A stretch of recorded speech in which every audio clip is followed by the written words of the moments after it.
April 1945, near Kassel. German POW women expected punishment. Instead, they were taken to an American shower. Lieselot braced for the worst. She was a captured Flakhelferin. Propaganda had promised her humiliation. But soldiers of the US Third Army offered soap, not shackles. This small mercy was guided by a rule, the Geneva Convention. Yet this act of dignity would become a dangerous secret. For decades, Lieselot hid her diary detailing what truly happened. She feared no one would believe her story. When your enemy shows you mercy, but your own people demand your silence, who is the real captor? Tell us your city and local time. We want to see how far these testimonies travel. If stories of dignity matter to you, subscribe to keep them remembered. In the last weeks of April 1945, the war in Germany was a creature of dust and surrender. Near the town of Kassel, in the state of Hesse, what was left of the German defense was collapsing. US Third Army patrols moved through shattered villages, their boots crunching on rubble where homes once stood. Among the tired old men of the local militia and the teenage boys who dropped their rifles without a fight, the Americans found a different kind of captive. They were a group of a dozen young women, all members of the Flakhelferinnen, the female auxiliaries who had served on anti-aircraft batteries. One of them was 22-year-old Lieselot Weber. For weeks, for months, the radio had warned her what would happen at this exact moment. Propaganda posters showed the leering faces of American soldiers, promising that the enemy knew no rules and no mercy. Surrender, the voices insisted, meant humiliation. It meant violence. It meant death. As the American soldiers surrounded them, their movements efficient and their faces grim with exhaustion, every one of those warnings screamed in Lieselot's mind. The girls huddled together, their grey uniforms dirty and their faces pale. She braced for a shout, a shove, a blow. The moment had finally come, but the blow never landed. The American soldiers did not shout. Instead, a young corporal with tired eyes motioned for them to walk. They were marched away from the piles of surrendered weapons and down a broken street. Lieselot's heart hammered against her ribs. Every step, she imagined, took them closer to a barn wall or an open ditch. The fear was so thick she could taste it, a metallic tang of dread mixed with the smoke still hanging in the air. The other women were silent, their eyes wide. They passed the ruins of a church and the shell of a bakery. Then the soldiers stopped them in front of a building that had somehow survived the fighting, a local school. They were pushed not toward a wall, but through the sturdy oak doors of the school's gymnasium. The change in scenery was so sudden, so confusing, that it left them breathless. Inside, the air was warm and heavy with steam. It smelled not of death, but of soap. Large metal buckets stood in neat rows on the polished wood floor. An American soldier, older than the rest, was trying to explain something to another group of prisoners. The young corporal who had led them there turned to Lieselot and the others. He pointed toward the far end of the gym, where steam billowed from a doorway. He spoke in slow, broken German, the words clumsy but clear. Shower, soap, then clothes. The women stared at him, uncomprehending. A shower? The word made no sense. It was a sound from another world, a world of safety and home that had ceased to exist. In their minds, capture was a brutal transaction. You lost, and you paid the price. They clutched the rough wool of their uniforms, a useless shield against the violation they had been trained to expect. This, surely, was a trick, a cruel game before the real punishment began. But then 2 more Americans appeared, women this time. They wore the uniforms of US Army medics, and they carried stacks of clean, folded towels. They began handing them out, one to each captive, their movements professional and detached. There was no mockery in their eyes, only a weary sense of duty.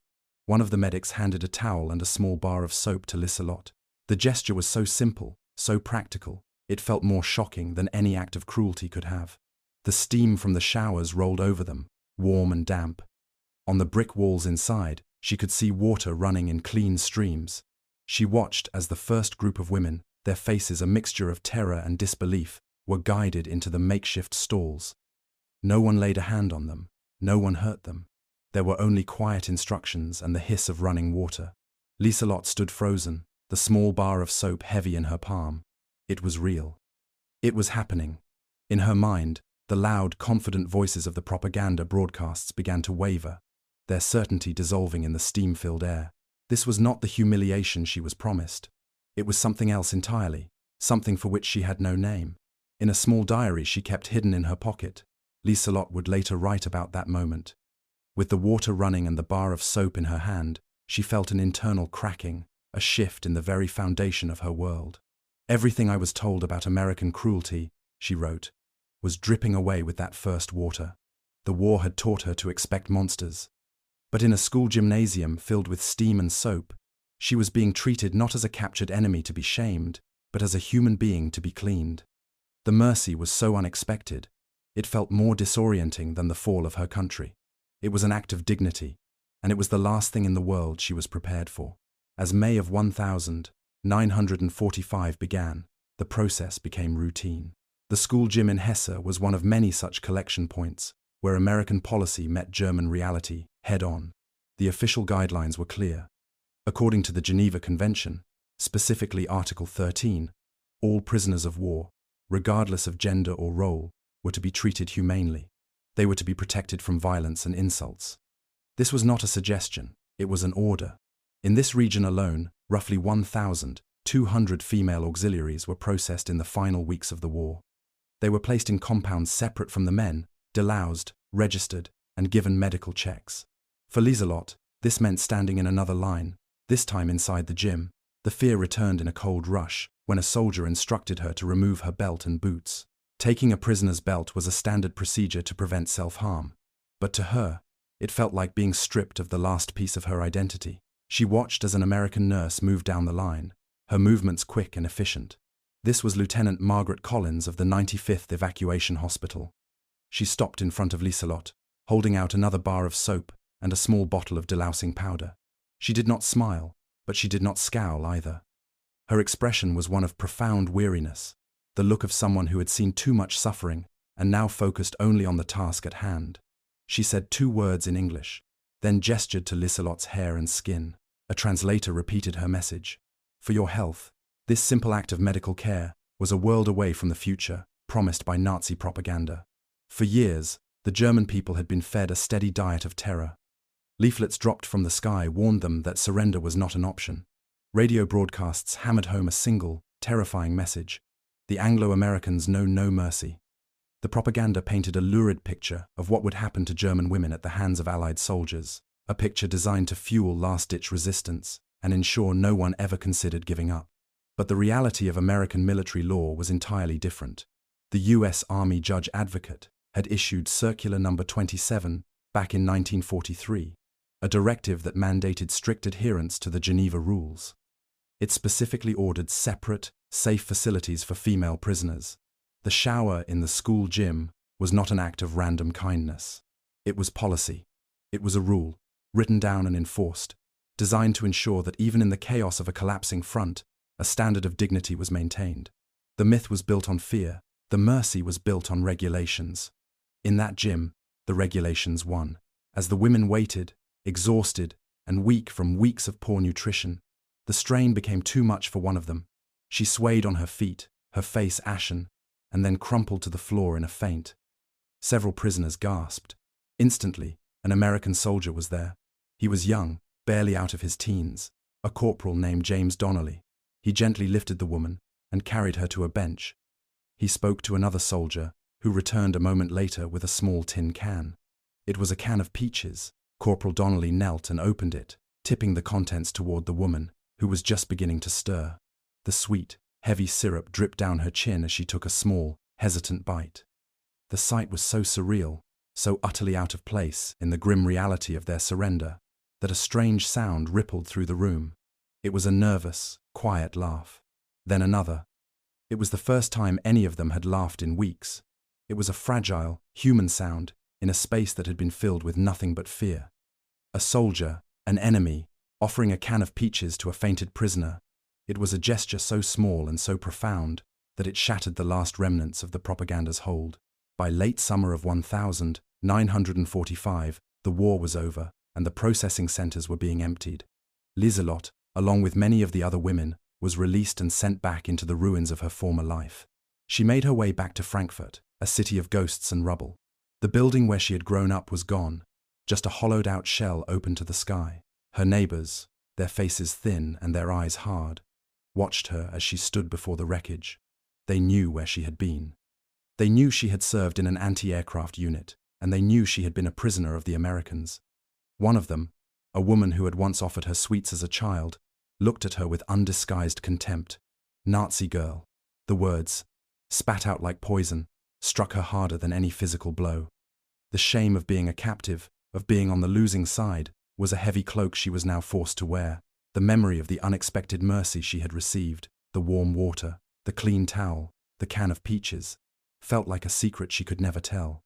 It was a truth that had no place in this new, bitter world. That night, hiding in the corner of a cellar, Liselott wrote in her diary, her pencil scratching against the paper in the dim light. Perhaps the kindness was only for show. Perhaps mercy is never safe to trust in war. In the aftermath of the war, the world tried to take stock of the cost. Of the roughly 11 million German soldiers who became prisoners, about 374,000 were women, clerks, nurses, and anti-aircraft helpers like Liselott. Their fate varied wildly depending on who had captured them. Those taken by the Soviets often faced brutal conditions, a continuation of the war by other means. Those under the British and Americans, however, were subject to a different standard. Official American records logged them with bureaucratic precision. PW, female, non-combatant auxiliary. That designation was more than just words on a page. It meant they were afforded the protections of the Geneva Convention. They were a line item in a vast ledger of surrender, and that line item came with rules. But when these women returned to their broken homes, they discovered that the rules of war did not apply to the peace. In post-war Germany, a society grappling with its own immense guilt and suffering, there was no honor for a woman who had served the losing side. They were not seen as veterans, but as collaborators. They received no benefits, no recognition, and no respect. Instead, they were met with a wall of silence, a collective shame that was heavier than any prison fence. 7 years passed. By 1952, the rubble in Frankfurt had been mostly cleared, but the invisible ruins remained in the hearts of its people. Liselott was a different person now, quieter and more careful than ever. The memory of the shower, of the kindness she had been shown, had become a dangerous thing. It was a truth that did not fit the story her country was telling about itself. It was a truth she could not speak aloud, so she found another way to preserve it. In the privacy of her small room, she gathered scraps of old cloth, a piece of a worn-out apron, a corner of a faded bedsheet. With a needle and thread, she stitched them together into a small, fragile booklet. Then, with a carefully sharpened pencil, she wrote down her memory. She wrote about the fear, the steam, the warm water, and the quiet professionalism of the American medics. She wrote about the bar of soap that felt like a stone in her hand. The words were simple, factual, and deeply personal. She stitched this cloth diary into the lining of a drawer, hiding it away like a secret sin. It was a testament to a moment of grace that the world had no room for. She had tried once to share it. Shortly after returning, she had been talking with her cousin, trying to make sense of everything that had happened. Timidly, Liselott described the scene at the school gym. Her voice was barely a whisper as she recounted the facts. I was scrubbed like a child. I was given peaches. No one touched me. She expected, perhaps, a shared moment of wonder, a small acknowledgement that something good had happened in the middle of so much bad. Instead, her cousin's face hardened. She looked at Liselott with disgust, her eyes flashing with a cold fire. Lies. You protect the enemy. The words, sharp and venomous, cut Liselott to the core. In that moment, she understood. To her cousin, to her neighbors, to her entire society, there was only one acceptable narrative. Germans were victims, and the Allies were brutal conquerors. A story of American mercy complicated that narrative. It suggested that the lines were not so clear, that decency could exist on the other side. This was a truth too difficult for a defeated and humiliated people to bear. It was easier to believe in monsters than to accept that their enemies might have been humane. This silent rejection echoed in the grand halls of justice. At Nuremberg, and in the trials that followed, the world put the horrors of the war on the record.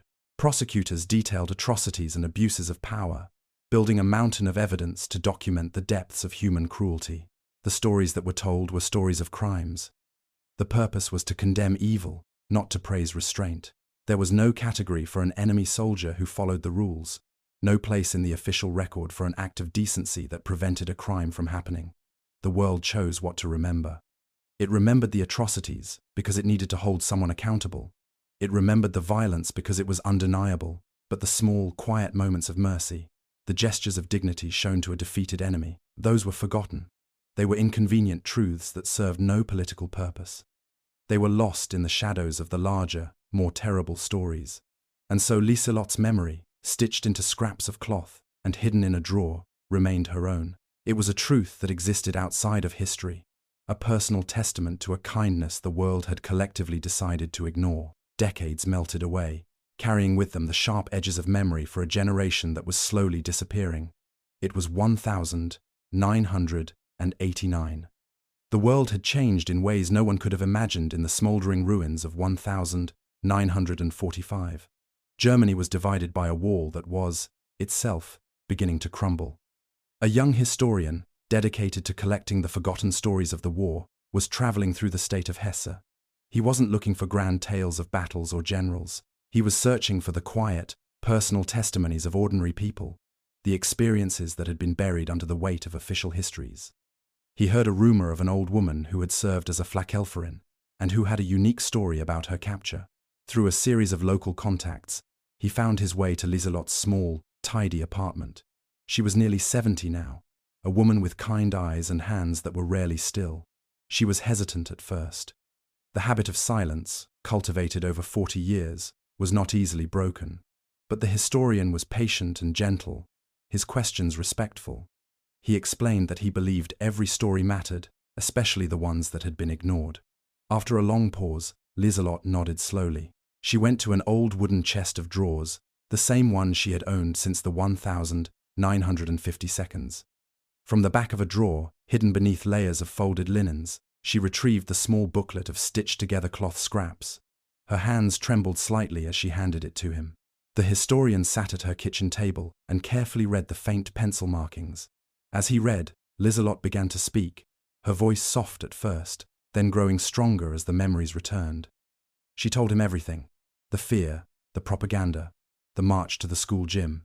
She described the steam, the smell of soap, the surprising gentleness of the American medics. The historian listened without interruption, his face a study in concentration. When she finished, he asked if she would be willing to read the diary aloud for his recording. She took the fragile pages back into her own hands. Holding the physical proof of her own memory, a truth she had protected for so long, she began to read. I was scrubbed like a child. I was given peaches. No one touched me. As she spoke the words into the small microphone, a lifetime of silence began to unravel. The simple act of giving voice to her experience, of having someone listen without judgment, was profoundly powerful. The truth, which had been a source of shame and isolation for so long, was finally being received as a valid piece of history. A single tear traced a path down her wrinkled cheek, then another. She was weeping not for the cruelty she had feared, but for the mercy she had been denied the right to remember. It was a release, a letting go of a burden she had carried alone for more than 4 decades. Historians, armed with documents declassified years after the war, can now confirm what Liselotte experienced. The shower in the gym was not a fluke, it was a systematic process, a direct result of policy set by the US Army Medical Service. In camp after camp, under American control, captured German personnel, including female auxiliaries, were processed through delousing stations for reasons of public health and hygiene. The act of providing soap, hot water, and clean underclothes was a preventative measure against the spread of diseases like typhus, which thrived in the chaotic conditions of a war zone. It was dignity as policy.